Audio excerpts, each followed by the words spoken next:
Stone Cold was always my favorite, but Mick Foley as a wrestler, as a personality, as a writer, as a whole package. I mean, dude, if you said I was a bit of a Renaissance man, if I learned it from anyone, it would be from Mick. Yeah, he was of course. a writer, a wrestler, comedian, and things. He's 100%, super inspiring, and a guy who realized that it's more about cultivating your own personality and your own way of doing things, and then you can tap into that in all your different ways of doing it, rather than trying to go down the beaten path of directing and producing and performing in the ways that's established. If our show's one thing, man, it's punk DIY theatre. It's us doing it our own way, not necessarily because we think it's the best way, but it's because the way we understand, it's the way we can afford, and it's the way that therefore inspires us and keeps us excited, because Lord knows you need energy to keep this up, so yeah.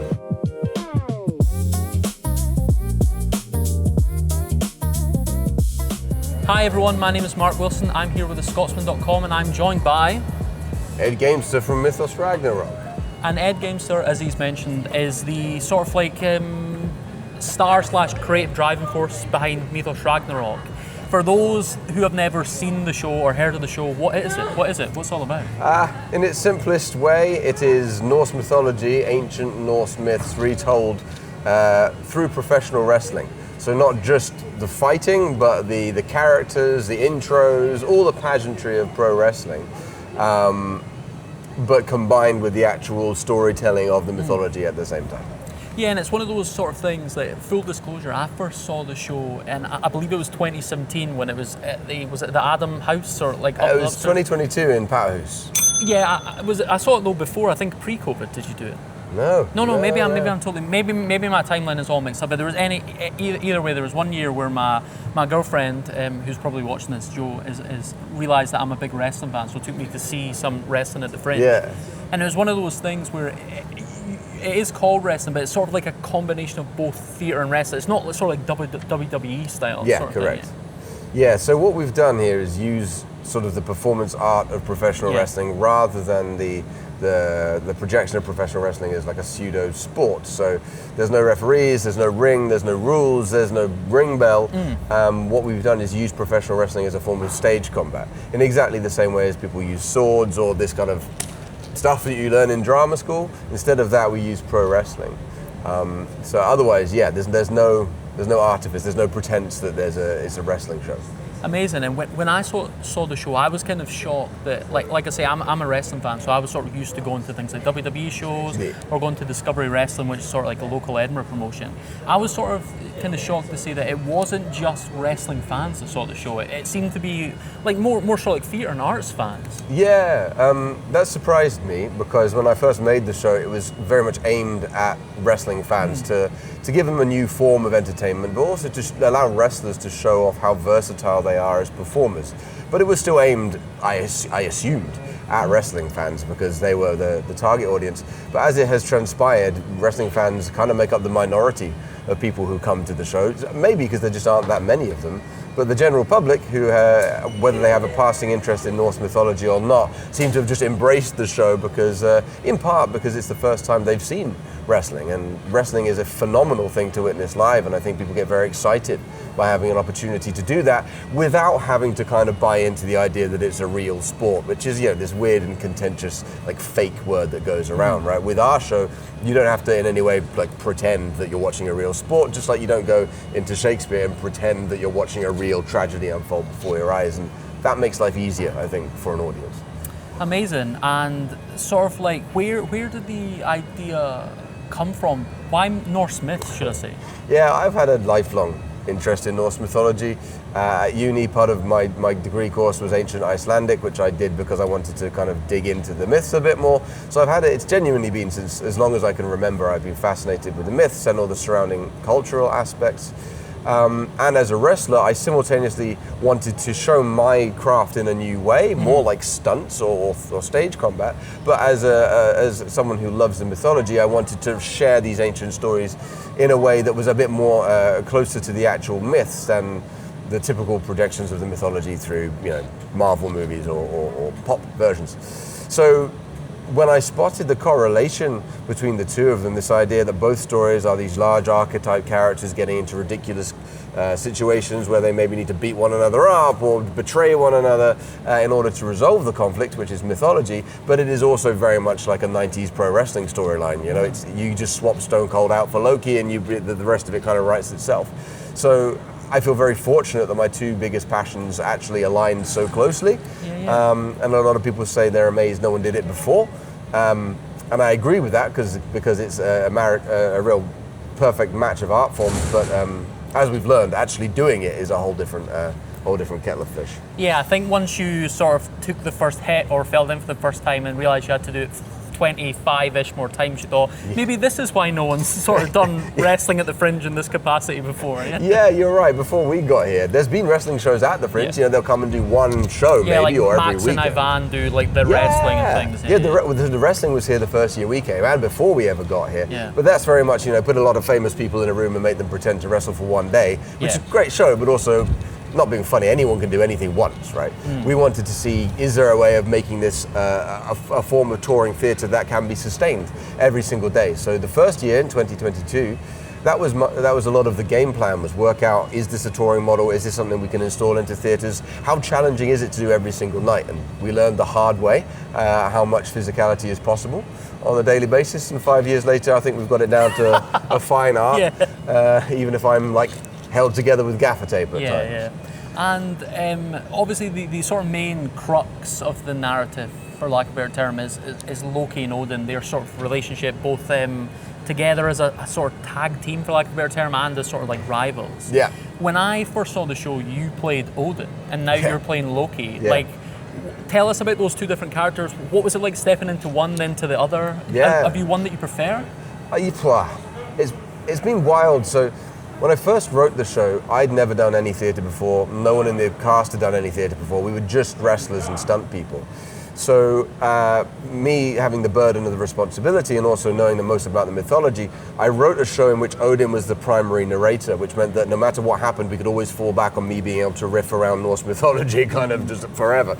Not that I ever needed to, everyone could hold their weight. So that's why I was originally Odin. And also just how the castings fell. You know, there aren't that many pro wrestlers that can also act, that also fit the physical brief for Norse Gods. So it just felt that Odin was the right character for me to start with. And I played Odin for probably 150 shows all around the world. And as the show progressed and as the cast changed and people's availability came and went, it got to a situation where we had a few Lokis and still only one Odin. And when none of our Lokis were available, it was either cast yet another Loki, or it was get someone else to do Odin, and then I could flip-flop between the two to allow for situations where people could or couldn't do the show. Yeah, that makes sense. I took in the character of Loki out of necessity. As it happens, the character, the portrayal of Loki in this show is much more similar to me in reality, probably, than Odin is. Odin is in our show, Odin comes from the land of ice. He comes from Niflheim. He's very cold. He's very direct. He's very ambitious. He's on a warpath to make his own world, Midgard, that he can rule over from Asgard. Loki has been banished from the opposing world, Muspelheim. He's a force of chaos, but he has nowhere to go. He has nowhere to fit in. So when he realizes Odin's going to make his own world, Loki thinks, if I can come in here, maybe there's a world for me there too. So there are our two protagonists, as you will, a protagonist and an antagonist, and like you say, they kind of start off as a tag team in cahoots, and then we see as the show progresses, maybe their paths aren't in alignment the whole time. Trying to play both the characters has its own challenges. The physicality is wildly different between the two of them. The way they speak, the way they intonate, the way they stand, the way they wrestle, everything is different. The emotional state from start to end is a ride. Odin is a very dark character to play, and it did mess with me for a while, because if you really get into that character, people assume you're pissed off. By the end of the show, they think it all went terribly wrong, because I was always in a really bad mood, because I was still very much in it. Loki's the opposite. He has highs and lows. He's all over the place, because he's a fiery guy. A much more cathartic role. I'll get off stage and feel really chilled out, because I've got it all out. Yeah, got the energy. Whereas Odin, he keeps it inside. So it's been crazy. It's been crazy to do both. I honestly couldn't tell you which I prefer. Loki's easier because he's more like me. I just go out and be me. Odin, much harder for me to do, but much more rewarding as a result as an actor. Amazing. And for those that haven't sort of gathered, you are what I would call like a real Renaissance man, in terms of like your CV involves obviously wrestling, writing now, sort of directing, for lack of a better term, as well as sort of like the variety of stunt work. And it's been a recurring theme of a lot of the performers that that I've spoke to, where like I think nowadays a performer is expected to do everything. Can you talk a little about that, about how those skills sort of developed and how they coexist? For sure. In my case, and I would guess for a lot of performers, it's out of sheer necessity. The performing arts, all entertainment, if you ask me, has become this bizarre, bloated industry in which there are 100 people to do the job of a handful, in which everyone needs paying and everyone's wages are set and no one can, within wrestling, we're not used to being paid well at all. I think that's what it comes down to. You don't get paid, the hours are long, you get beat up a lot. So when you entering into the theatre world, where to do the job I do naturally in wrestling anyway, there are 3 or 4 people expected to be involved. I just think it becomes unsustainable to be creative. You need a budget, which means if you don't have a budget, you need to get funding. So you spend half your time applying for budget and begging for money and asking for grants and funding. And your job becomes begging for money, not creating art. So in my case, I knew what I wanted to do. It was clear no one was going to fund it. So I thought I'm going to have to do it myself. So I became a producer out of necessity. I became a director because I understood my own vision better and I knew what I wanted to get out of the production. Obviously, I was an actor in my own show, and my intention was, as the show grew, I'd be able to hire a director, I'd be able to hire a producer, and the team would grow. But as it happens, I've kind of ended up doing all of it myself and learning on the job. Again, to try and keep the costs down, because the production crew is now just me and my girlfriend Mel, who designs everything. So I do all the words and the producing. She does all the visuals, or the costumes, or the artwork, or the color. We have Dan who does our lights, we have Bear who does our sound, but otherwise, it's all in-house. The cast is the crew. We don't have a road crew, we don't have people setting things up and taking things down for us. And again, partly for budgets, partly because it keeps things lean, but also partly because as wrestlers, as performers, as athletes, this is what we're used to. You don't get off the ground as a pro wrestler unless you're willing to put the hours in. And so it surprises me. I still come to the Fringe and I still see shows that won't go out and flyer their own shows, people who won't promote their own shows, and it blows my mind. It blows my mind that that's deemed too difficult.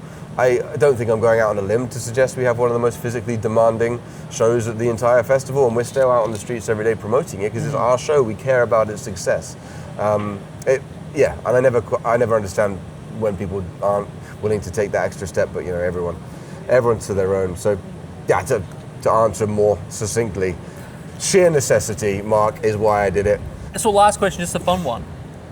As a child, who's your favourite wrestler? Mick Foley. Who's your guy? Mick Foley, that's so funny. Well, obviously, aesthetically, you're very different to Mick Foley, but I suppose, a lot of people, he was probably just a couple of years before my sort of wrestling yours, watching. So I started watching in 2001, so he retired, but obviously Mick Foley's kind of never retired. His commissioner role, exactly. 2021, even later. Yeah, I mean, I don't typically just like the wrestlers I look like. I get compared to budget Roman Reigns, man. I used to have really long hair. I had to cut it off a while back. I think Loki needs to be slick.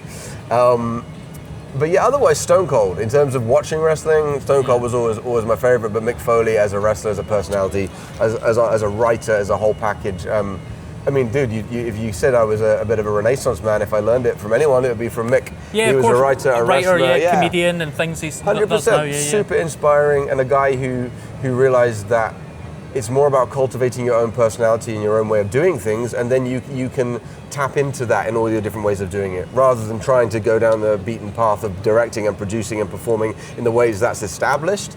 If our show's one thing, man, it's punk DIY theatre. It's us doing it our own way, not necessarily because we think it's the best way, but it's because the way we understand, it's the way we can afford, and it's the way that therefore inspires us and keeps us excited, because Lord knows you need energy to keep this up, so yeah. Perfect. And last but not least, you can look into the camera, tell people when and where Mythos Ragnarök is on and why they should see it, most importantly. Yeah, of course. Mythos Ragnarök is on at 9:25, more or less every night of the Fringe, at the Music Hall, which is down in the assembly rooms. It's a big old hall in there. You should see it for many reasons. One of which is it's the only show of its kind in the entire world. Another one is it's entirely independently produced and funded. There's no fat cats making profit off of us. Every penny we make goes straight back to the artists, straight back to the performers. It's a true Fringe show. It started here in 2022. We've been here for 5 years. We've gone from one little classroom to one of the biggest venues of the entire festival because of people that come back year and year and year on because they love it and we love them. It's very much a show of the people for the people, and it's just joy from start to end. Good fun. There aren't enough good fun shows at the Fringe, Mark, and proud to say that I think we're one. Amazing. Enjoy your Fringe.